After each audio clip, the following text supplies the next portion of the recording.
Hi, my name's Holly Bernhold. I'm a student physical therapist at Ohio University, and I'm going to be demonstrating for you skill 4, which is dependent scooting of a person in supine on a mat or floor without a draw sheet.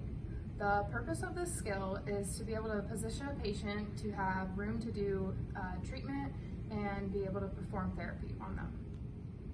In preparation for this skill, you're going to want to make sure that your mat and floor are clear of any objects or potential hazards for the patient or the therapist.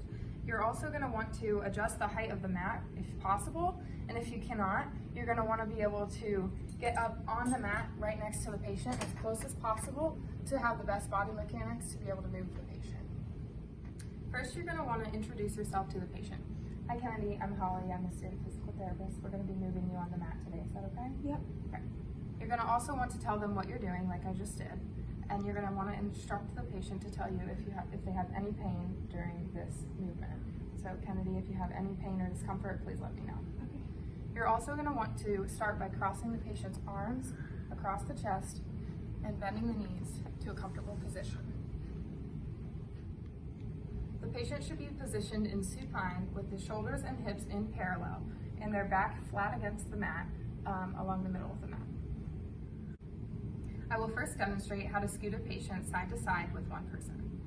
You're going to start by crossing the patient's arms across their chest and moving their legs to 90 degrees or a comfortable position within their range of motion. You're going to first want to get up next to the patient as close as possible and place one arm under the head and neck and the other under the upper back.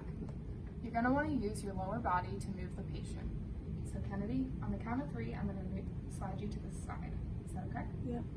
1, 2, 3.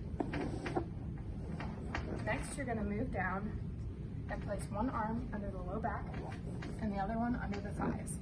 Kennedy, on the count of 3, I'm going to move you. Okay. 1, 2, 3. Next, I will demonstrate how to scoot the patient up and down on the mat. And this way, I'm going to show you, you can get up on the mat right behind the patient and lift both their head and neck and cradle it in your arms and put your hands under their upper back. You're going to use your lower extremity to pull them back or up towards you. So Kennedy, on the count of 3, I'm going to move you up. Okay. 1, 2, 3. Next, you're going to move down to the lower extremity, put one arm under the low back and the other under the thighs. On the count of 3, I'm going to move you up. 1, 2, 3. Lower their legs and uncross their arms.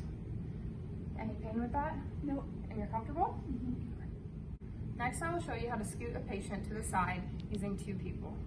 First, you're going to cross the arms and you bring the legs up to a comfortable position around 90 degrees. Okay? And for a dependent patient, their legs may not stay up like this, so you can use a gait belt to hold their legs up.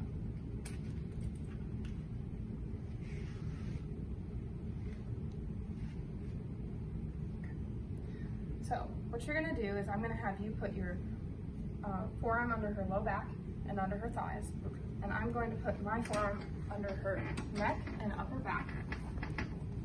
And on the count of 3, Kennedy, we're going to scoot you towards us. 1, 2, 3. Okay. Next, I'll show you how to move a patient up and down on the mat using 2 people. We're going to place our arms in the same positions as earlier, and we'll move the patient up in one fluid motion on the count of 3. 1, 2, 3. Next, we will move the patient down on the count of 3. 1, 2, 3. Uncross the arms, remove your gait belt, and lower their legs. Are you comfortable? Yep.